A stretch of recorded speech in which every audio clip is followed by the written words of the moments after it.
அன்பின் இரட்சகர் இயேசு கிறிஸ்துவின் நாமத்தில் வாழ்த்துக்கள். உன்னத பாட்டு 8ஆம் அதிகாரம் 1ஆம் வசனத்திலிருந்து 6ஆம் வசனத்தினுடைய முன்பகுதி வரையிலும் இந்த நாளிலே நாம் தியானிக்க போகிறோம்.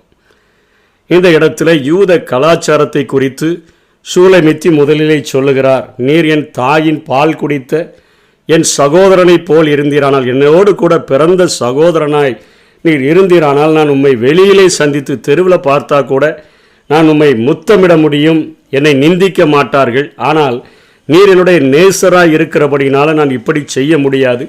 ஆகவே உம்மை கூட்டிக் கொண்டு என் தாயின் வீட்டுக்கு அழைத்து கொண்டு போவேன். அங்கே நீர் எனக்கு போதிப்பீர். கந்த வர்க்கமிட்ட திராட்சரசத்தையும் என் மாதுளம்பழத்தையும் உமக்கு குடிக்க கொடுப்பேன். உமக்கு நான் அங்கே விலையேறப்பட்ட ஜூஸ் எல்லாம் நமக்கு போட்டு தருவேன். அவர் இடதுகை என் தலையின் கீழ் இருக்கும், அவர் வலதுகை என்னை அணைக்கும். அவர் நேசத்தை தாயின் வீட்டிலே தாயோடு கூட இது என்னுடைய நேசர் என்று வெளிப்படுத்தின பின்பு அவர் இப்படிப்பட்ட ஒரு நெருக்கமான உறவிலே என்னோடு கூட வர முடியும் என்று சொல்லி 5ஆம் வசனத்தில் சொல்லுகிறார்.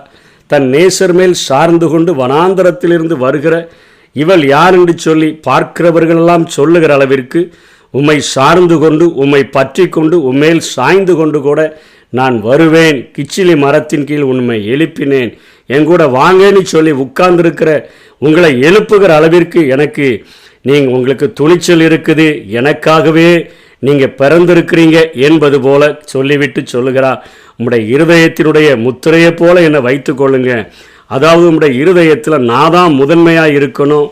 நான் உங்கள் இருதயத்தில் நான் தான் உமக்கு நான் விடையேறப்பட்டவளாக இருக்கணும். நான் தான் உமக்கு ஒரு முக்கியத்துவம் வாய்ந்தவளாக இருக்கணும். உங்கள் கையிலையும் உங்களுடைய புயத்திலையும் கூட நான் தான் முத்திரையை போல இருக்கணும் என்று சொல்லி அவர் இங்கே சொல்லுகிறதை பார்க்கிறோம். முதலிலே தாய் வீட்டுக்கு ஆண்டவராகிய அந்த ஆண்டவரை அறிமுகப்படுத்திவிட்டு மற்ற ஜனங்களுக்கும் தன்னுடைய தேசத்தை சார்ந்த அல்லது தன்னுடைய ஊரை சார்ந்த மற்றவர்களுக்கும் தன்னுடைய நேசர் யார் என்பதை அடையாளம் காட்டும்படியாக அவள் செய்கிற ஒரு கிரியை இந்த இடத்துல நாம் பார்க்கிறோம். இன்றைக்கு சபையாகிய மணவாட்டியும் நேசராகிய நம்முடைய ஆண்டவராகிய இயேசு கிறிஸ்துவை நம்முடைய சொந்த வீட்டிலும் மற்றவர்களுக்கும் அறிவிப்பதற்காக நாம் அழைக்கப்பட்டிருக்கிறோம்.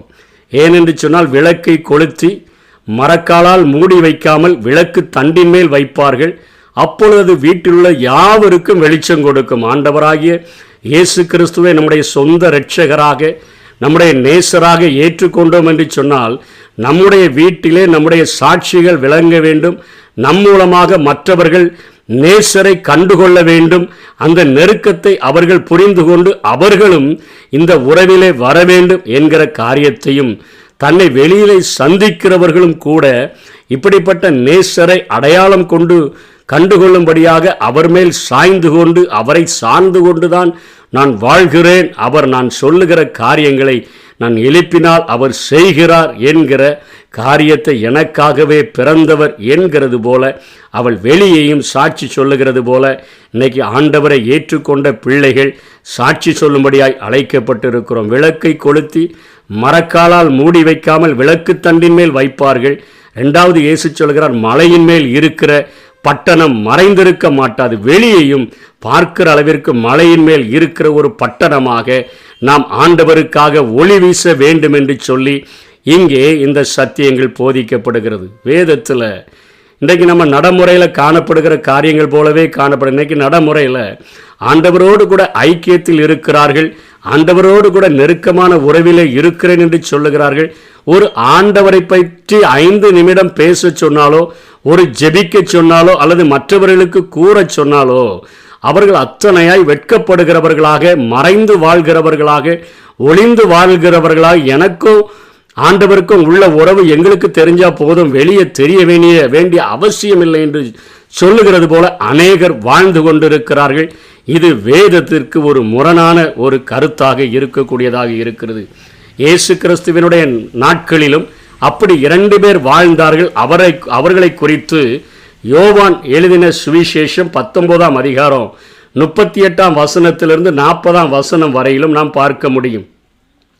இவைகளுக்கு பின்பு அரிமத்தியா ஊரானும் யூதருக்கு பயந்ததினால் இயேசுவுக்கு அந்தரங்க சீஷனுமாயிருந்த யோசேப்பு இயேசுவின் சரீரத்தை எடுத்துக்கொண்டு போகும்படி பிலாத்துவினிடத்தில் உத்தரவு கேட்டான்.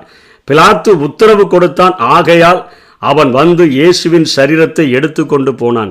இப்பொழுது இயேசு கிறிஸ்து இந்த பூமியில் ராஜாவாக வாழ்ந்தது போல அவர் வாழ்ந்தபடியினாலே யோசேப்பு அவரை ராஜாவாகவே ஏற்றுக்கொண்டான். அவருடைய தேவனுடைய ராஜ்யம் வருகிறதற்காக காத்திருந்தவன். ஆனால் அவனுக்குள்ளாக ஒரு மிகப்பெரிய பயம் இருக்குது. அவன் மிகவும் பயந்ததுனால ஒரு ரகசியமான காரியமுடையவனாக ஆண்டவரோடு கூட தொடர்பில் இருக்கிறான். மத்தேயுவிலே அவனை ஐசுவரியவானான யோசேப்பு என்று சொல்லுகிறது. மார்க்குவிலே கனம் பொருந்திய ஆலோசனைக்காரனும் என்று சொல்லுகிறது. தேவனுடைய ராஜ்யம் வர காத்திருந்தவன் என்று சொல்லி லூக்கா 23ஆம் அதிகாரத்திலையும் அவன் யோசேப்பு என்று பெயர் கொண்ட ஒரு ஆலோசனைக்காரன் தான். அவன் உத்தமனும் நீதிமானுமாயிருந்தான். உத்தமனாயிருக்கிறான், நீதிமானாயிருக்கிறான், ஐஸ்வர்யவானாயிருக்கிறான், கனபொருந்திய ஆலோசனைக்காரனாக இருக்கிறான். ஆண்டவரோடு கூட ஒரு நெருங்கிய ஐக்கியத்தில் இருக்கிற சீஷனாக இருக்கிறான். ஆனால் வெளியே பயந்து போய் ஒரு காரியத்தையும் ஒரு கிரியையும் ஆண்டவருக்காக செயலாற்றாமல் இருந்த அவனை ஆண்டவர் மலையின் மேல் இருக்கிற பட்டணமாக மாற்றி இன்றைக்கு நாம் அவனுடைய காரியத்தை பார்க்கிற அளவிற்கு ஆண்டவர் மாற்றிவிட்டார். அவர் அங்கே கொலை குற்றவாளியைப் போல தீர்க்கப்பட்டு அவர் கல்வாரி சிலுவையிலே அவர் ஆணிகள் கடாவப்பட்டு மரித்திருக்கிற நேரத்தில் அவரோடு கூட இருந்தவர்கள் அவரை அடக்கம் பண்ணுகிறதற்கு முன்வரவில்லை. ரகசியமாய் பயந்து வாழ்ந்த யோசேப்பு பொழுது வெளியே வருகிறான். துணிந்து போய் பிலாத்துவினிடத்தில் பேசுகிறான். ஒரு மெல்லிய வஸ்திரத்தில் யூத முறைமையின்படி அவரை அப்படியே அந்த துணியில சுற்றி அவருக்கு விலையேறப்பட்ட ஒருவனும் ஒரு காலம் அந்த பயன்படுத்தாத ஒரு புதிய கல்லறையில் கொண்டு போய் யூத முறைமையின்படி ஒரு ராஜாவை அடக்கம் பண்ணுகிறது போல அவன் அடக்கம் பண்ணுகிறதை பார்க்கிறோம். இன்னொரு ஆளு நிக்கோதேமு, அவன் ஒரு பரிசேயன். அவன் யூத ஜனங்களுக்கு போதகனாய் இருக்கிறவன். அவன் யோவான் 3ஆம் அதிகாரம் 1ஆம் வசனம் 2ஆம் வசனத்தில் ஒரு ராத்திரியில தான் வருகிறான். பரிசேயனா இருந்தபடினால ராத்திரியில வந்து ஆண்டவரிடத்தில் அநேக சந்தேகங்களை கேட்கிறான். ஆண்டவரும் சொல்லுகிறார், நீ மறுபடியும் பிறக்க வேண்டும், பிறவாவிட்டால் தேவனுடைய ராஜ்யத்துக்குள்ள பிரவேசிக்க முடியாது என்றெல்லாம் சொல்லுகிறார். அவன் சொல்றான், எப்படி முதிர்வயதான பிறகு இதெல்லாம் ஆகும்? ஆண்டவர் கேட்கிறார், நீ போதகனா இருந்தும் கூட, இஸ்ரவேலிலே போதகனா இருந்தும் கூட நீ இதை அறியவில்லையா என்று கேள்வி. இடையில ஆண்டவருக்கு ஒரு பிரச்சனை வரும்போது அவன் சொல்லுகிறான், ஆண்டவர் இந்த காரியத்திலே ஆண்டவருக்கு சப்போர்ட்டாக அவன் பேசுகிறான். அவர்கள் பரிசேயர்கள், மற்ற பரிசேயர்கள் அவனை திட்டுகிறார்கள், நீரும் கலிலேயரோ அவருக்கு ஆதரவாக பேசுகிறீரே. ரகசியமாய் வாழ்கிறான். வெளிப்படையாய் ஆண்டவரோடு கூட அவன் வாழவில்லை. ஆனால் அவனும் செய்கிறான்.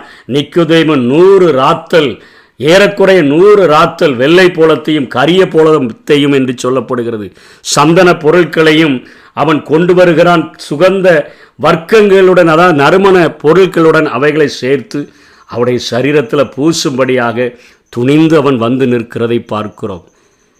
விளக்கு கொளுத்தி மரக்காலால் மூடி வைக்கவே முடியாது. மலையின் மேல் இருக்கிற பட்டணம் மறைந்திருக்கவே முடியாது.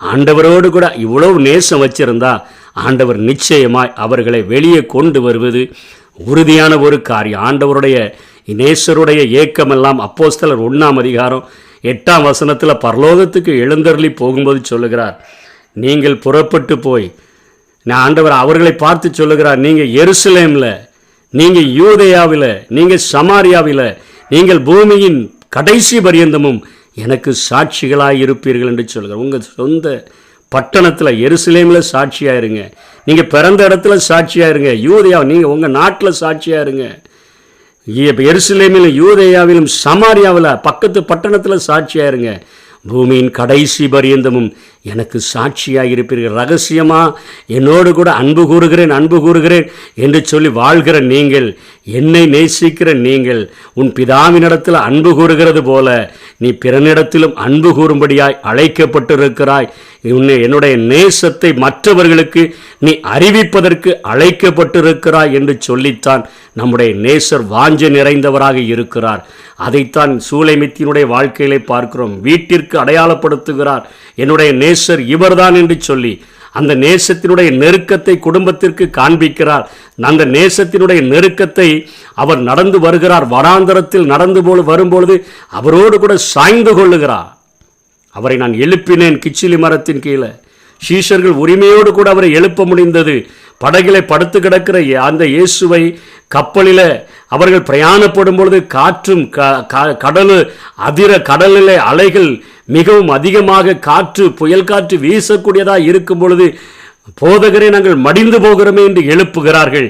அவர் எழுந்து நின்று எல்லா பிரச்சனைகளையும் அவர் அடக்குகிறவராக, அவர் மேலே தான் இந்த உலகத்தில் நான் சார்ந்து கொண்டு வாழ்ந்து கொண்டிருக்கிறேன் என்கிறத மற்றவர்களுக்கு வெளிப்படுத்தும்படியாக நாம் வாழ அவர் விரும்புகிறார். அவர் மேலே சார்ந்து கொண்டோன்னு சொன்னால் நம்முடைய எந்த பிரச்சனைகள் போராட்டங்களிலையும் அவரை எழுப்புனா இறையாதே அமைதலாயிரு என்று சொல்லி நம்முடைய வாழ்க்கையில் மிகுந்த அமைதலை கொடுக்கும்படியாக, பயப்படாதே என்று சொல்லி ஒவ்வொரு நாளும் நம்மை தேற்றும்படியாக, நமக்காக இந்த உலகத்தில் எவ்வளவோ பிரச்சனைகள் பாடுகள் அவருடைய பிறப்பிலிருந்து அவருடைய மரணம் வரை இருந்தாலும் இந்த உலகத்தில் உள்ள என்னுடையவர்களை நான் சந்திக்க வேண்டும், என்னுடைய மனவாட்டியை சந்திக்க வேண்டும், புஸ்தக சுருளில் என்னை குறித்து எழுதியிருக்கிறது, இதோ வருகிறேன் என்று சொல்லி சந்திக்கும்படியாக வந்து ஒவ்வொருவருடைய உள்ள கதவுகளையும் தட்டி, இதோ வாசற்படியில் நின்று தட்டுகிறேன், ஒருவன் என் சத்தத்தை கேட்டு கதவை திறந்தால் நான் அவனுக்குள்ள வந்து அவனோடு கூட போஜனம் பண்ணுவேன், அவனும் என்னோடு கூட போஜனம் பண்ணுவான் என்று சொல்லி நம்மோடு கூட ஐக்கியப்பட்டு வாழுகிற அந்த நேசருக்காக அவரை வெளிக்காட்டுகிற கிரியைகளை நாம் செய்ய வேண்டும் என்று சொல்லி வேதம் எதிர்பார்க்கிறது. இந்த உலகத்தில் நம்ம அடையாளம் காட்டலன்னா வேறு யாரும் அவரை அடையாளம் காட்ட முடியாது.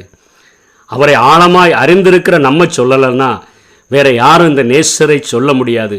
அந்த இயேசு கிறிஸ்துவை அடையாளம் காட்டுவோம். அப்படிப்பட்ட கிருபைகளை தேவன் நமக்கு தந்தருள்வாராக. ஆமென். நான் உயிர் வாழும் நாட்களெல்லாம் ஓடி ஓடி உழைத்திடுவேன். அழைத்தீரே உம் சேவைக்கு, என்னை அழைத்தீரே உம் சேவைக்கு, அதை நான் மறப்பேனோ,